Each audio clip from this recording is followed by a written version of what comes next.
Conclusión que muchas de las cosas que nos están pasando no son voluntad de Dios, sino que desconocemos nuestra identidad, nuestra autoridad y nuestra posición. Esa palabra verdad es un proceso, porque en el contexto de la interpretación correcta dice el continuo conocimiento de la verdad.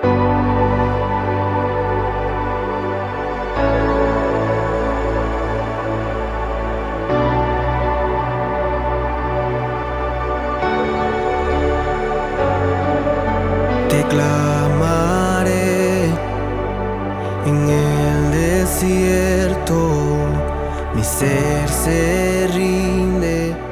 Saludos y grandes bendiciones sean sobre cada uno de ustedes. Desde aquí el apóstol Alberto Parra, un servidor de ustedes, quien queremos continuar con estos temas a través de estos medios. Ahora hablemos de lo que es la batalla espiritual, que está dentro de la oración. La oración está compuesta por varios elementos, y entre eso, por supuesto, está la intercesión, pero también está la batalla espiritual. La batalla espiritual es la parte en la oración donde el cristiano ejerce la autoridad en el nombre de glorioso de Jesús y la sangre de Cristo contra el reino de las tinieblas. De acuerdo a Efesios capítulo 1, versículos 21 y 22, y Lucas capítulo 10, versículo 12, igualmente Lucas 9:1. La intercesión va dirigida a nuestro Dios. En cambio, la batalla espiritual es contra el reino de las tinieblas. Por eso dije antes que muchos hemos sido buenos intercesores, pero malos reyes, porque la intercesión es la función sacerdotal de la iglesia, pero el reinado es la función de la autoridad que reposa en la iglesia como sacerdote. Somos rey, sacerdote. Como sacerdotes hacemos mediación, intercesión, y como reyes ejercemos justicia contra las fuerzas del mal. Por eso el conflicto que aquí es de dos reinos, y el conflicto justamente es contra la fuerza del mal, con la cual la intercesión va dirigida a Dios, pero la batalla es contra desintegrar las agendas y obras perversas del enemigo que de alguna manera u otra están afectando nuestras vidas, ciudades, comunidades e iglesias. Esta parte es bien interesante porque la misma palabra nos dice en Oseas capítulo 4, versículo 6, mi pueblo perece por falta de conocimiento. ¿Okay? He llegado a la conclusión que muchas de las cosas que nos están pasando no son voluntad de Dios, sino que desconocemos nuestra identidad, nuestra autoridad y nuestra posición. Al desconocer, pues, entonces yo perezco de conocimiento y soy víctima del enemigo. Entonces se aprovecha del desconocimiento de la palabra, de la verdad de Dios y por supuesto de la obra del Calvario y todos sus alcances que tuvo su sangre derramada en la cruz. Jesús también decía en Juan capítulo 3, versículo 11, de lo que conocemos hablamos y de lo que sabemos testificamos. Si yo desconozco de algo, no lo voy a aplicar, y eso es un vacío dentro del mundo espiritual que deja un espacio al maligno. Pablo dice en 1 Corintios capítulo 13, en parte conocemos y en parte profetizamos. Muchas cosas que no estamos haciendo es porque desconocemos, ya lo dije antes, nuestra posición, nuestra autoridad y nuestra identidad de lo que realmente somos. Jesús dijo, Juan capítulo 8, versículo de hoy, y conoceréis la verdad, y la verdad os hará libre. Esa palabra verdad es un proceso, porque en el contexto de la interpretación correcta dice el continuo conocimiento de la verdad nos hace libre. Es decir, la primera experiencia que nosotros conocimos fue a Jesucristo como la verdad. Yo soy el camino, la verdad y la vida. Esa verdad nos llevó a hacer la salvación, a confesarlo como Salvador y por supuesto a tener la experiencia del nuevo nacimiento. Pero luego empezamos un proceso que llamamos conocimiento de esa verdad progresiva. Y en la misma medida que vamos teniendo las escrituras, yo soy más libre. No porque lo sea en el contexto espiritual, sino en el contexto del conocimiento que voy adquiriendo, me hace libre de tantas cosas, prejuicios y por supuesto se van cerrando grietas y fisuras de la ignorancia o el desconocimiento de Dios, que son los espacios que el enemigo toma para aprovechar el ser. Fíjense usted que Efesios capítulo 6, versículo 14 al 17, dice, estad pues firmes, ceñidos vuestros lomos con la verdad. Fíjense, está hablando de ceñir los lomos con la verdad. vestido con la coraza de justicia y el calzado de los pies con el apresto del evangelio de la paz. Sobre todo, tomad el escudo de la fe, con que podáis apagar todos los dardos de fuego del maligno. Y tomad el yelmo de la salvación y la espada del Espíritu, que es la palabra de Dios. Nótese lo siguiente, que en este caso, dentro del atuendo, dice que está el cinto de la verdad. Y ese es un traje blindado que se nos ha dado para estar equipados en el conflicto en la cual estamos inmersos. Pero si ese cinto carece de la verdad, el cinto de la verdad, quiere decir que mi armadura tiene una fisura, una grieta. Y el enemigo va a estar evaluando, inspeccionando por dónde él puede colarse. Y si ve realmente que el cinturón de la verdad no está expresado, va a conseguir un acceso a través de ello. En el antiguo pacto solamente conseguimos 4 textos que nos hablan del maligno de Satanás. Lo primero lo conseguimos en Génesis 3, 15 y 16, en la tentación. El segundo en el libro de Job. El tercero cuando David dice que Satanás tentó a David y tentó al pueblo. Y el cuarto en el libro de Zacarías, cuando dice que Satanás acusó al profeta, al sacerdote Josué. Es decir, pero luego lo conseguimos a través de falsos profetas, Faraón, el rey de Tiro, el de Sidón, de una forma simbólica, pero no literal. Esto quiere decir que la revelación del enemigo, la revelación del maligno, fue traída por Jesucristo. Jesucristo va a revelar la obra del diablo. Y dijo, Satanás vino a matar, a robar y a destruir. Y para eso apareció el Hijo del Hombre, para deshacer las obras del diablo. Entonces van a entender que la revelación del enemigo fue traída por Jesucristo. Él vino a señalar el responsable de todas las desgracias y a manifestar el origen de tanta maldad, señalando a Satanás como principal responsable del asunto. Sin embargo, cuando vamos a hacer un estudio, hay dos textos claves que tomamos del antiguo pacto, que se habla del maligno, pero de una forma simbólica. Esos dos textos base son Ezequiel capítulo 28, versículos 12 al 19, y Isaías capítulo 14, versículos 10 al 25. En esos dos textos está descrita el origen de las tinieblas. Quiero que usted lo pueda leer en sus escrituras. En el caso de Génesis, en el caso de Ezequiel, habla de cómo dice, habla de un personaje llamado querubín protector y describe su creación. Habla que en las piedras de fuego te paseaba, y habla de que en su creación se daron instrumentos musicales, tamboriles, y habla de sus vestimentas y sus ropas, y habla de las piedras preciosas, que por cierto son las 12 piedras mismas del pectoral sacerdotal que nos habla el libro de Levítico. Y entonces habla de crisólidos, esmeralda, ónice, pare de contar. Y está hablando justamente de su ministerio de adoración. En la Biblia nos habla de 3 arcángeles: el arcángel Miguel, que es el arcángel guerrero; el arcángel Gabriel, que es el arcángel realmente mensajero; y el arcángel Luzbel, que era el adorador. Esa palabra Luzbel vino a ser Lucifer. Después de ser estrella resplandeciente de la mañana, pasó a ser justamente Lucifer. Y el nombre de Satanás no es por su ejercicio ministerial, que es adversario. Entonces, adversario quiere decir Satanás. Pero Luzbel quiere decir ese ángel rebelde que se levantó contra Dios. Ese conflicto es lo que da como base lo que es el reino de las tinieblas, ¿okay? De esa rebelión de este personaje contra Dios, donde dice que su corazón fue corrompido. ¿Por qué fue corrompido su corazón? Porque Dios no hace autómatas ni títeres.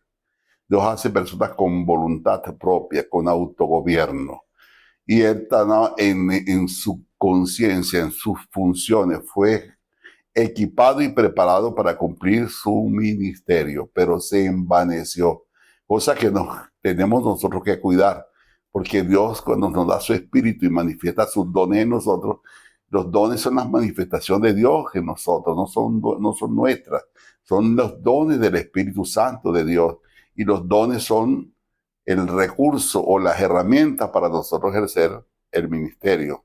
Igualmente los ministerios son establecidos por el Espíritu Santo para perfeccionar a los santos. Pero cuando yo realmente me envanezco porque Dios me usa o veo la gracia de Dios manifestarse en mí y corrompo mi corazón, enseguida estoy cayendo en un terreno como Satanás, tomando lo que no es mío para darme a conocer.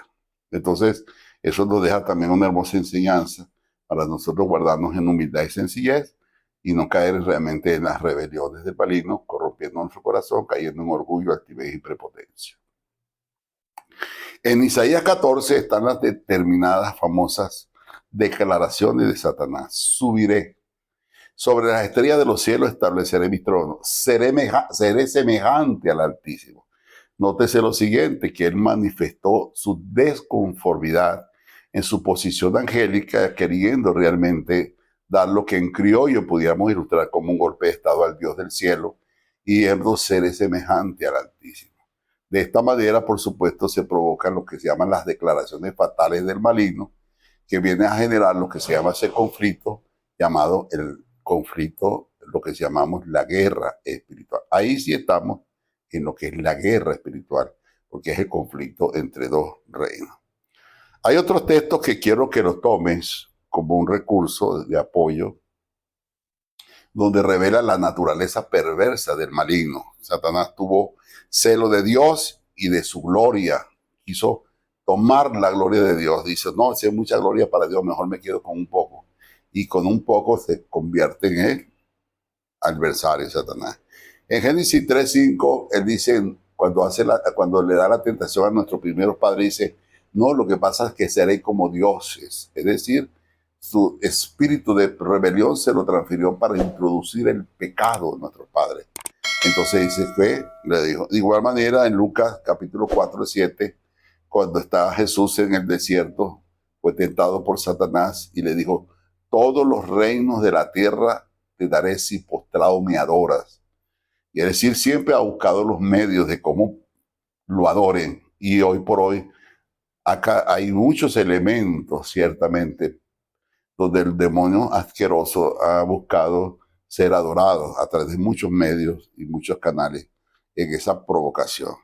En 2 de Tesalonicenses, en el capítulo 4, dice que también que se sentará en el trono y buscará de ser adorado. Y Apocalipsis capítulo 12:4, de igual manera, son textos que armonizan dentro de lo que es la ambición de Satanás de buscar la adoración. Hoy se vale de idolatrías, de hechicería, se vale aún de personas, individuos que se le atribuyen facultades, aún de personas que han ejercido funciones magistrales de gobierno en distintos lugares y sitios y terminan realmente reconociéndole y dándoles atributos, la cual es una forma disfrazada del maligno buscar adoración. Hoy por hoy hemos visto que en nuestra tierra de gracia, Venezuela, también ha habido una activación de algunas prácticas en ese sentido para atrapar o desviar la atención del venezolano a cosas que realmente no son de Dios, para desviar su mirada del cielo y dársela o atribuir esas facultades y poderes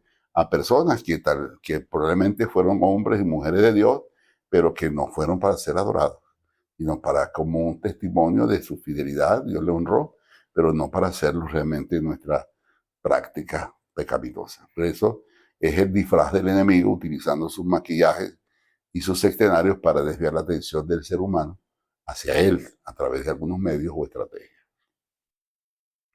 Para poder comprender este tema con mayor amplitud, queremos hablar de lo que es, cómo está organizado los cielos.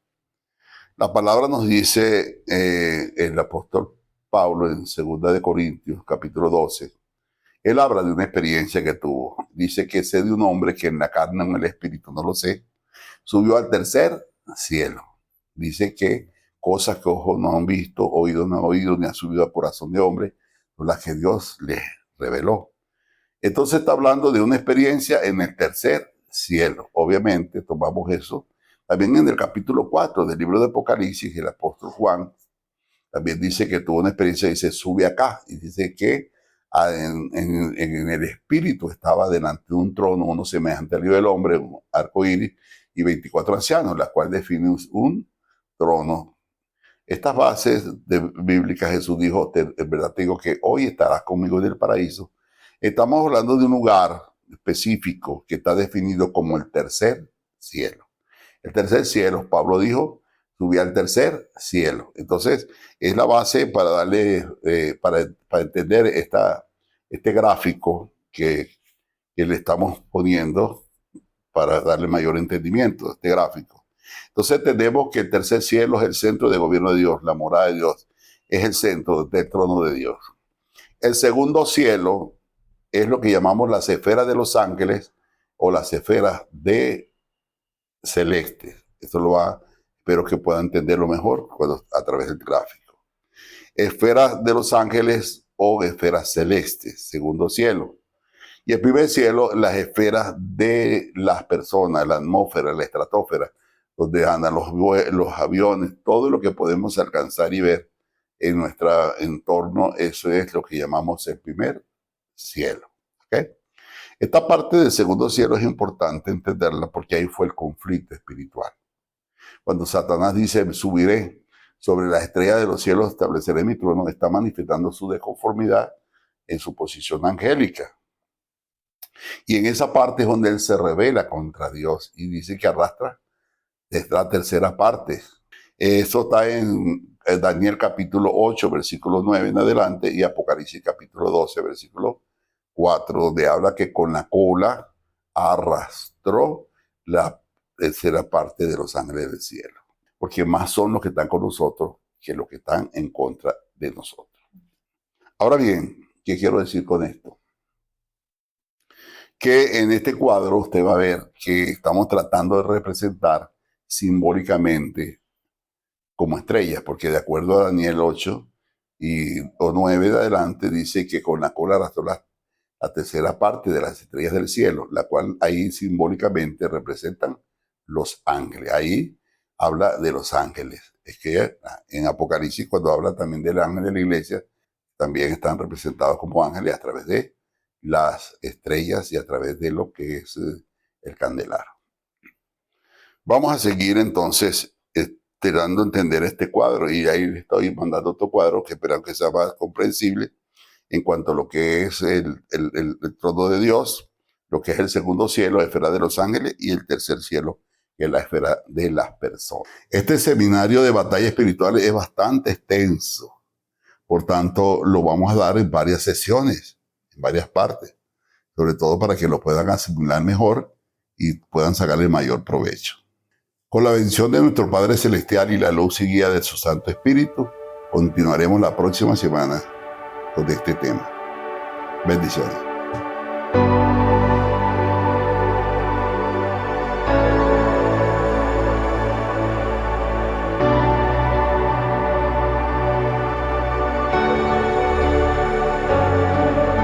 Te clamaré en el desierto, mi ser se rinde a ti completo, tu voz me guía de noche y día, tu luz resplandecerá.